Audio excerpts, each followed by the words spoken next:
আপনি এরকম কোনো ভুলের কথা কি বলতে পারেন যেগুলো হয় দেশ অথবা কালচারের প্রভাবে?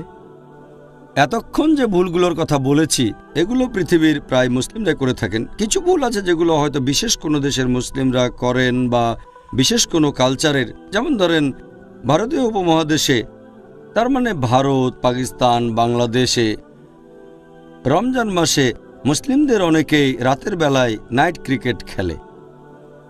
তারা রাতের বেলায় ক্রিকেট খেলাতে ব্যস্ত থাকে, ইবাদতে ব্যস্ত থাকে না, আল্লাহর ইবাদত করে না। এই রাতের বেলায় ক্রিকেট এটা ভারতীয় উপমহাদেশে বেশ কমন ব্যাপার।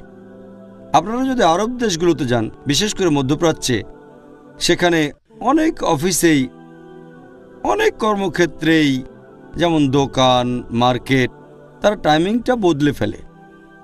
দিনের বেলায় মাত্র কয়েক ঘন্টা কাজ করে আর রাতে বেশিরভাগ সময়টা দোকান খোলা রাখে।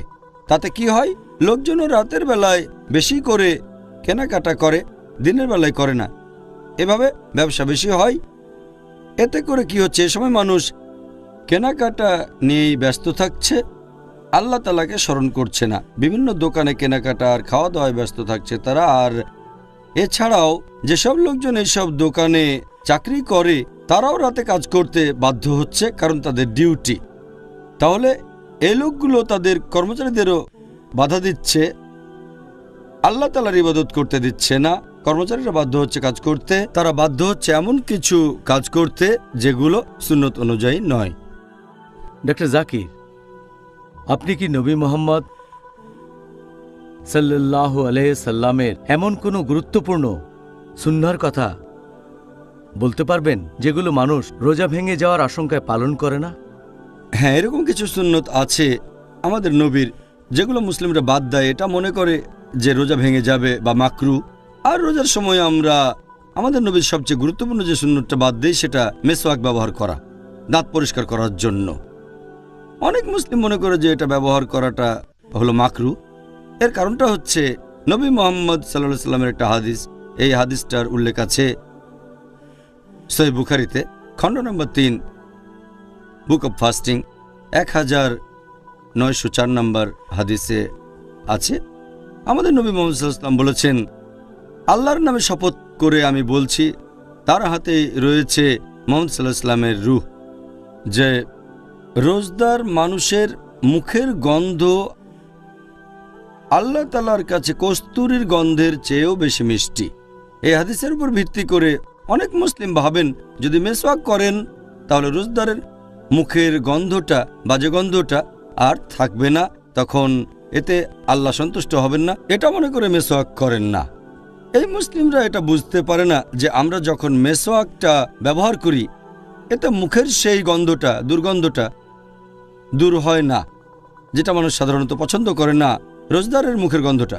মেসওয়াক মূলত গাম পরিষ্কার করে, দাঁত পরিষ্কার রাখে, এতে করে দাঁত সুস্থ সবল থাকে, কিন্তু এতে দুর্গন্ধটা দূর হয় না, বিশেষ করে যদি সেই লোক রোজা রেখে থাকে।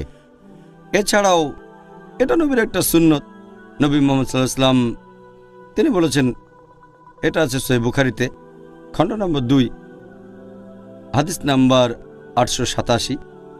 আমাদের নবী মুহাম্মদ সাল্লাল্লাহু আলাইহি সাল্লাম বলেছেন যে যদি এটা আমার উম্মতদের জন্য কঠিন না হতো তাহলে প্রত্যেক নামাজের আগে আমি তাদের জন্য এই মেসওয়াক ব্যবহার করাটা বাধ্যতামূলক করে দিতাম।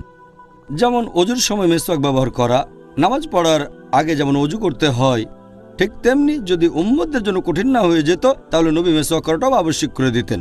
তিনি এখানে কোনো রকম ব্যতিক্রমের কথা বলেননি। সেরকম হলে তিনি বলতেন মেসওয়াক তাদের জন্য আবশ্যক করে দিতাম শুধু রমজান মাস বাদে। এই গুরুত্বপূর্ণ সুন্নাহ এটা যদি রোজার সময় মাকরু হতো অথবা রোজা ভেঙে যেত তাহলে নবী আমাদের অবশ্যই জানাতেন। এতে প্রমাণ হয় যে এটা গুরুত্বপূর্ণ সুন্নাহ যেটা মুসলিমদের পালন করা উচিত, রমজান মাসে পালন করা উচিত। মেসওয়াক করলে রোজা ভেঙে যায় না, এটা মাকরু না, এটা হচ্ছে মুস্তাহাব, উৎসাহিত করা হয়েছে। আরেকটা গুরুত্বপূর্ণ সুন্নাহ যেটা মানুষজন এড়িয়ে চলে আর তারা মনে করে যে এতে রোজা ভেঙে যাবে, কবুল করা হবে না, সেটা হলো নাকের ভেতরে পানি দেয়া, পানি দিয়ে নাক পরিষ্কার করা, যেটা করা হয় বিশেষ করে অজুর সময়। তাই অনেক মুসলিম যখন অজু করে তখন নাকের কাছে পানিটা আনে, তারপর নাকের ডগায় একটু ছুঁয়ে দেয় ব্যাস। ভেতরে পানি ঢুকিয়ে নাক পরিষ্কার করে না, ভেতরে তারা পানি নেয় না, যেটা ওজুর সময় করা আবশ্যক। তারা ভাবে নাকে পানি ঢোকালে রোজা ভেঙে যায়। নাক থেকে পানি যদি কণ্ঠনালীতে চলে যায় তাহলে রোজা ভেঙে যাবে, কিন্তু এই সম্ভাবনাটা আসলে খুবই কম। আমাদের নবী মুহাম্মদ সাল্লাল্লাহু আলাইহি ওয়াসাল্লাম বলেছেন, এটা একটা সহিহ হাদিস, সুনান আবু দাউদ খণ্ড নম্বর 2 হাদিস নাম্বার 2360। আমাদের নবী বলেছেন, যখন তোমরা ওযু করবে নাক দিয়ে বেশি করে পানি নাও, শুধু রোজার সময় বাদ। তাহলে অন্য সময়ে ওযু করলে নাকে বেশি করে পানি নিতে হবে, শুধু রোজার সময়টা বাদে। কারণ রোজা রেখে যদি বেশি করে পানি নেন তাহলে সম্ভাবনা যদিও খুবই কম যে পানি কণ্ঠনালীতে গিয়ে রোজা ভেঙে যাবে। তবে এমনিতে যদি নাকের ভেতরে পানি নেন, সাধারণত কণ্ঠনালীতে পানি যায় না। তাই রোজার সময় আমাদের শুধু খেয়াল রাখতে হবে নাক দিয়ে বেশি পানি নেব না, তবে ওজুর সময় নাকে পানি নিয়ে পরিষ্কার করতে হবে। এটাও গুরুত্বপূর্ণ সুন্নত, যেটা অনেক মুসলিমই করে না। এটা থেকে বিরত থাকে, বিশেষ করে ওজুর সময়। নবী এখানে পরিষ্কারভাবে বলেছেন যে রোজার সময়টা বাদে। মেসওয়াকের ব্যাপারে তিনি বলেছেন, আমি আবশ্যিক করে দিতাম যদি এটা আমার উম্মার জন্য কঠিন না হতো।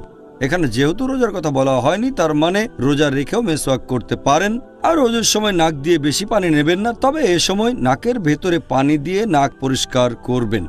এই দুটো গুরুত্বপূর্ণ সুন্নত। অনেক মুসলিমই অজ্ঞতার কারণে রোজার সময় এগুলো পালন করে না। ডাক্তার জাকির, পরের প্রশ্ন, এটা খুব কমন প্রশ্ন, আর আমি নিজেও এই প্রশ্নের উত্তরটা জানতে চাই যে যদি শয়তানরা সবাই রমজান মাসে শেকলে বাধা থাকে, তাহলে মানুষ কিভাবে এই সময়েও বিভিন্ন পাপ কাজ করে? আমিও একমত যে এটা একটা কমন প্রশ্ন। আমার মনে আছে অনেক বছর আগে যখন স্কুলে পড়তাম, হাদিসটা তখন শুনেছিলাম যে রমজান মাসে শয়তান শেকলে বাঁধা। তখনই আমার মাথায় এই প্রশ্নটা একবারে সঙ্গে সঙ্গে এসেছিল। আর প্রশ্নটা অনেক মুসলিমের মাথাতেই আসবে। অনেক অমুসলিমও ভাববে যে যদি শয়তান শেকলে বাঁধা থাকে তাহলে কিভাবে মানুষ রমজান মাসে গুনার কাজ করে।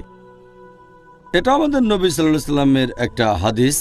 আমি আগেও বলেছি, সহিহ হাদিস আছে মুসনাদ আহমদে খণ্ড নম্বর 2 পৃষ্ঠা নম্বর 230, হাদিস নাম্বার 7148।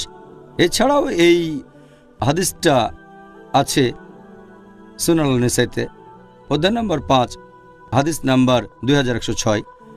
এখানে আমাদের নবীজি বলেছেন যে তোমরা সবাই শোনো, রহমতের মাস রমজান তোমাদের সামনে এসেছে। আল্লাহ তোমাদের নির্দেশ দিয়েছেন তোমরা এই মাসে রোজা রাখো।